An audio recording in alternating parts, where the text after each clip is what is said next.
Ask NATO here. So, the last I've been talking about with some of my projects, especially before some of the recent events came up that have slowed things down, I want to catch up a little bit on telling everyone what I've been working on so that we can get back to where we started.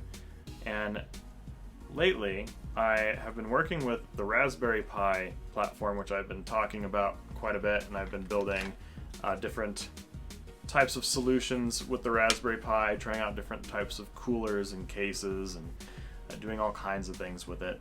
And some requests that I received, both from employers and both from anyone who's been seeking jobs or trying to build your career, is on one end, we have a scenario where job seekers, there's a lot of people who do want to work in the cybersecurity industry, and you've been applying and you've been putting a lot of work into trying to figure out how to make it happen. And a lot of you really have been applying to a lot of jobs and really been at it. And on the other hand, I have been talking to employers to ask them about their struggles and the issues that they've run into. And a lot of the things that I hear from employers is that on one end they get lots of applicants, but when they start getting those applicants, the applicants oftentimes don't have the skills that are required for the job at hand, depending on the type of job. Now, there are a couple of factors that can complicate that, because on one end, maybe some employers may or may not have very good vetting systems in place, but then on the other end is what vetting systems actually work, and that's a tricky thing to think about too. So it's not a simple solution to figure out what sort of things are going to make sure that you're going to get someone who can stay at your company for about 3 months and actually start to deliver and produce results for the company. One misconception on the end of anyone who's a job seeker is I see all these job seekers who focus more on the certifications that they have, or the fact that they learned Python and some of these little things like that. While oftentimes employers, they see all that, but none of that really matters. What matters is, are you a person who's going to finish the job? Because they get these people who know how to do things, they hire them, and then they don't do anything. And that's what I've heard time and time again, and I just hear this from a lot of employers, and it's a lot of times they say that someone will start trying to do the work, and then they'll get anxious and kind of not really want to talk about the fact that maybe they don't know certain things, or they're bad about asking questions, different reasons why they might not be producing results. And they don't all mean that people are just sitting around not doing anything. There's clearly a separation somewhere where the job applicants don't understand what the employers consider to be valuable, but then employers also don't necessarily know the best ways to find and vet out staff who's going to be, valuable for their business.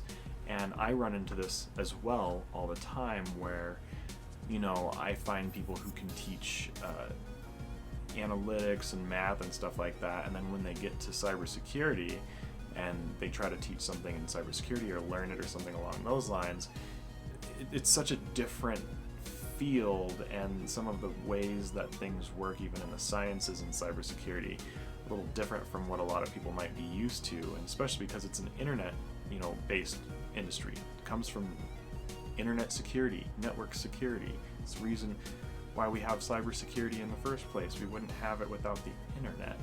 So, with this in mind, if we wouldn't have cybersecurity without the internet, it's also comes down to employers are, in a lot of ways, the driving forces toward innovation, because they have the hiring power and all of this stuff. And so anyways, I guess at the end of the day, I'm just trying to figure out what some of the solutions might be. So I actually have been working on solutions for anyone who's been listening to this video long enough. And I'm going to introduce my project, which I'm actually really excited about, which I'm going to be making a lot more videos about this. And I've been, one of the things I've been doing when I kind of went dark for a little while, because we dealt with some of the CO, situation stuff has slowed our business down, but some cool stuff that I've been working on with the Raspberry Pi is you can actually build a SIEM platform with the new Raspberry Pi architectures. And something to know about SIEM, and some of you know what SIEM is, but most of you have probably never heard of this. So I'm going to tell you something pretty cool to know about this technology that I'm talking about. So SIEM stands for Security Information and Event Management. Imagine if you had a tool that allowed you to see anyone who accesses your Wi-Fi, your network, someone who might access, say, a device in your home. If you're worried about someone hacking a baby monitor, you're worried about someone hacking your Ring doorbells, you're worried about someone hacking your Alexa or hacking your Google Home. Well, do you really have to be scared of hackers when you can just build a tool that gives you insights and visibility to see everything going on in your own home network? And on one end, you might be wondering, it's like, wait, you were talking about jobs and the skill gap thing, and then all of a sudden you're talking about this SIEM, like security, like what does this have to do with anything? Well, let me tell you what this has to do with anything and everything. I'll put this down for a bit. See, I've been trying to figure out, of the people who excel very well in cybersecurity and the ones who, get into the industry and then climb to the top quickly, and, find little to no trouble just operating in the industry, have little to no trouble getting jobs, I've noticed something very common across every single one of the ones who just doesn't have a hard time figuring these things out. As a matter of fact, I'm one of them, and let me show you. So just give me just a sec. Bear with me. This won't be long, I promise. Just bear with me. So hold on, one sec.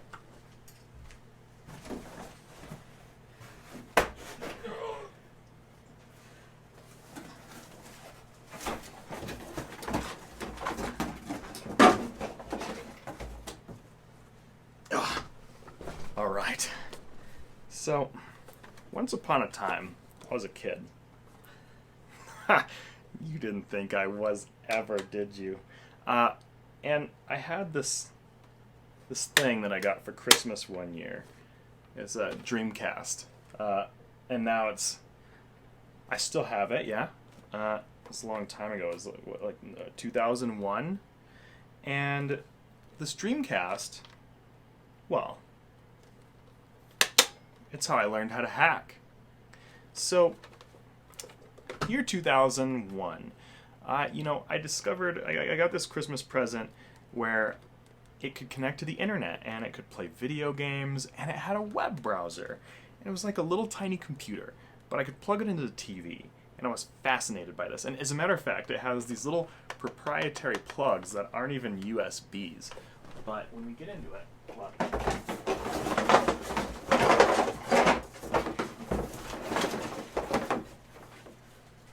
Wow.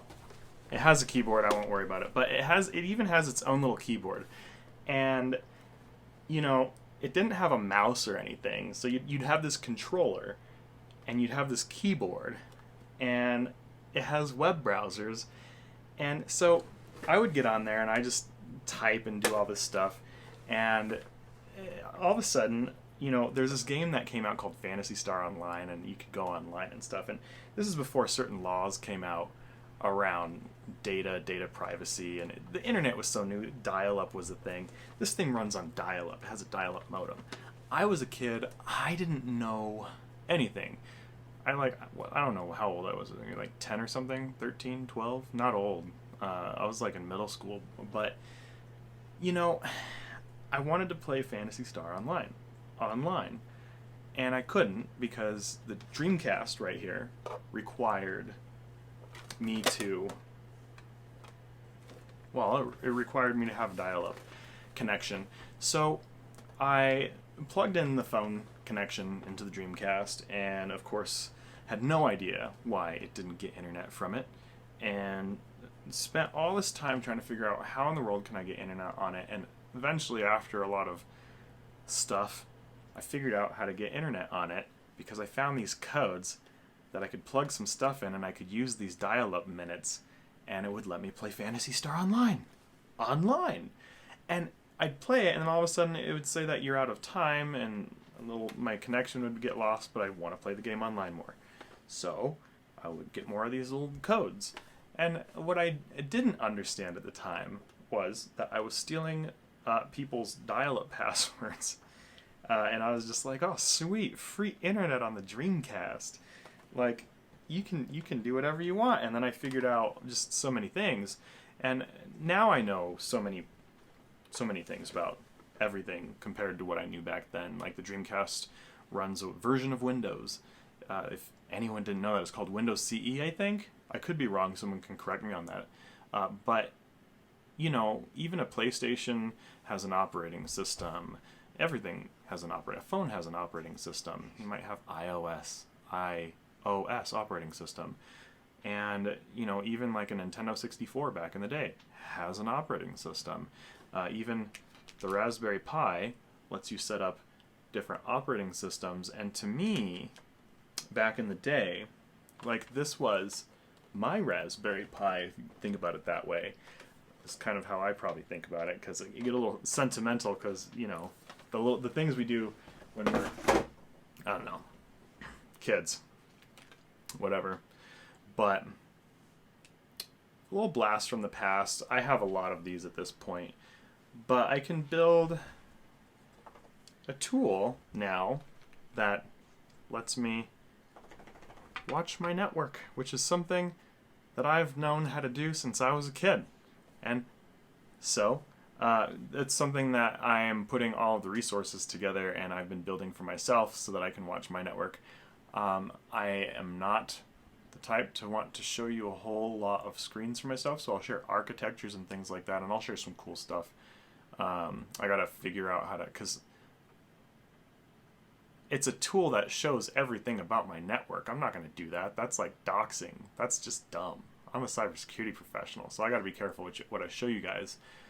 So I'll probably create like I probably need to create like a fake version of what I'm doing. I don't have like a fake demo version of my home SIEM SOC solution to watch everything on my network.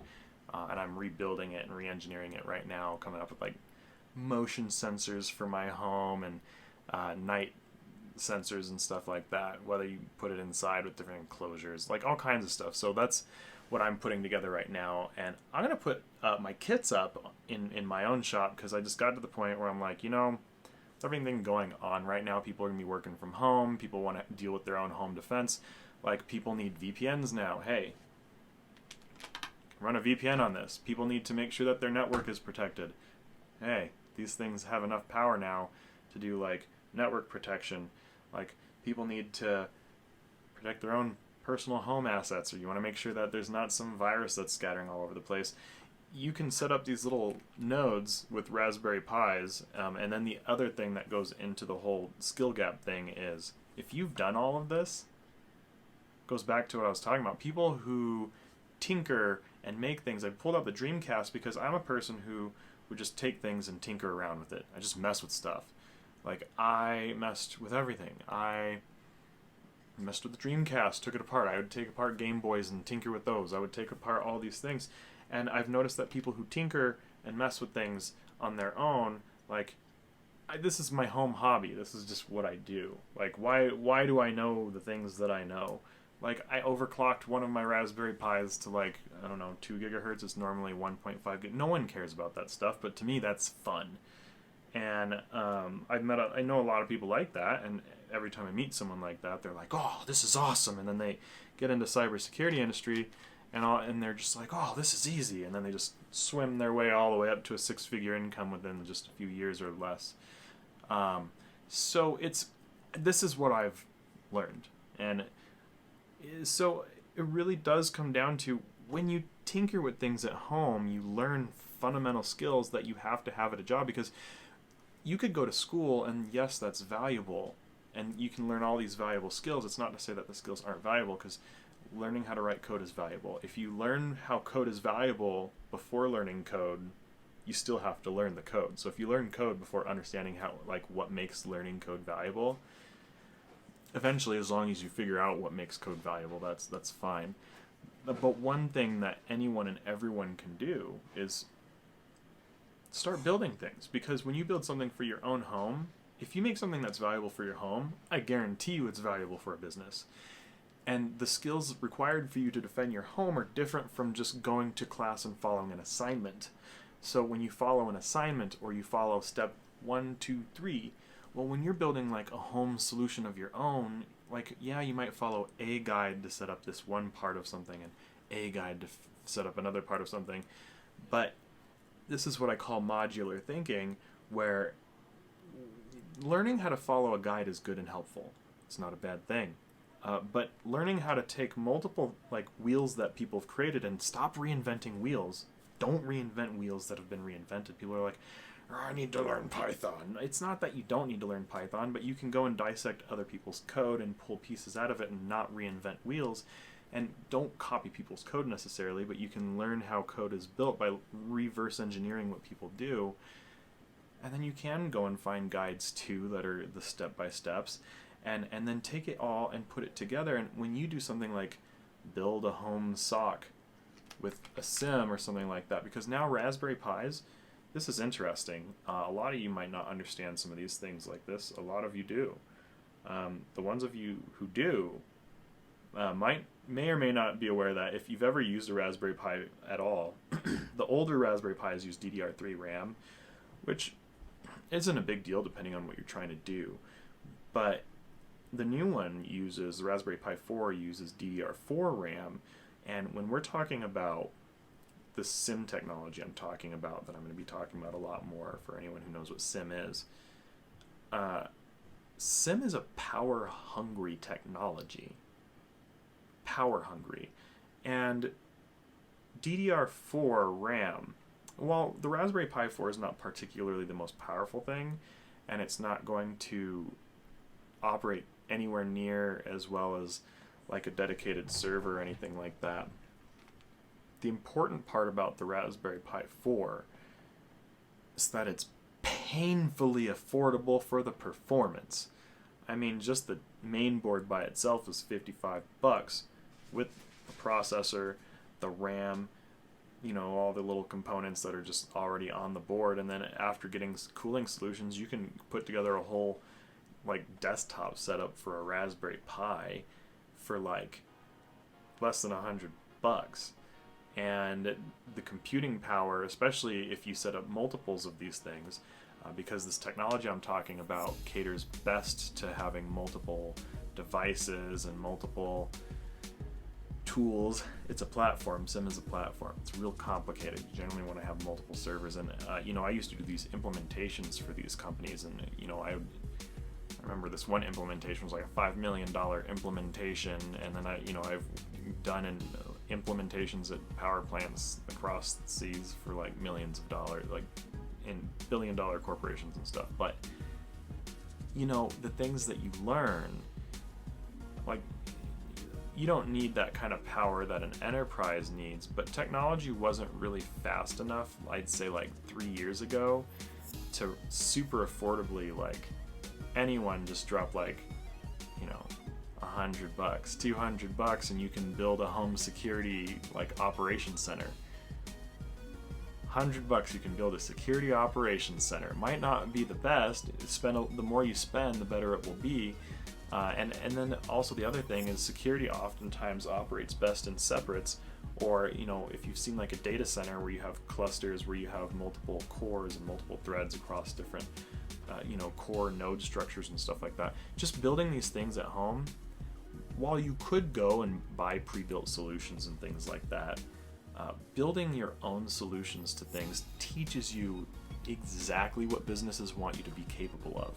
Clustering a Raspberry Pi is not all that different from clustering a $20,000 server. It's a chipset. Literally, it's just bigger. It has a processor, it has RAM, it might be faster, bigger, whatever. But the secret is all of the hardware. It's just hardware. You know, you have networking. Like, if you can't figure out how to configure one of these, that would be a reason why an employer would not want to hire you, and potentially a reason why you would get fired if they thought you would be able to do that sort of work and you couldn't. And the uncomfortable part about that is you can learn this at home just by doing it. And the tricky part about it is, yes, it's valuable to learn the little things, like if you go to school and you learn Python, it's valuable. It's not that it's not valuable. But once again, it's like if you learn the skill first, you don't know where to apply it. If you learn about business first, you know where things are valuable. If you learn skills first, you would have to learn Python later on to become a more efficient cybersecurity professional. So keep that skill and then help it, you know, fast forward you into other things.